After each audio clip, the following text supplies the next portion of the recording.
plusieurs questions élémentaires demeurent sans réponse par rapport à l'engagement militaire du Canada en Irak.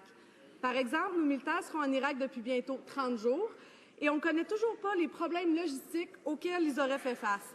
Est-ce que le ministre peut nous dire si une convention sur le statut des forces présentes était en place pour protéger juridiquement nos militaires lorsqu'ils ont mis le pied en Irak?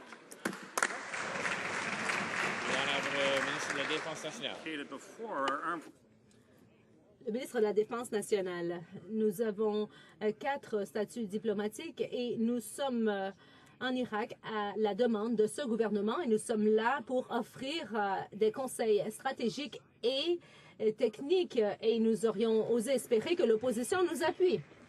Contrairement aux libéraux, il n'est pas question qu'on donne un chèque en blanc au gouvernement. Trop de questions demeurent sans réponse. Alors que les Britanniques ont eu droit à un débat et un vote en Chambre, le premier ministre a choisi d'aller à New York pour annoncer qu'il songeait à intensifier l'engagement militaire canadien en Irak. On dirait que le premier ministre est plus préoccupé par l'opinion des Américains que celle des Canadiens. Quand aurons-nous un véritable débat et un vote dans cette Chambre sur l'engagement du Canada en Irak? Bravo. Madame la ministre des Affaires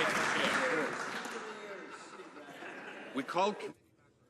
Nous avons convoqué les comités plus tôt et nous avons amené le porte-parole en matière d'affaires étrangères de l'opposition en Irak. Nous avons eu un débat au Parlement dès la reprise des travaux et nous avons dit que si nous voulons lancer une mission de combat, nous allons tenir un vote d'abord. Et qu'avons-nous vu? Nous avons vu que...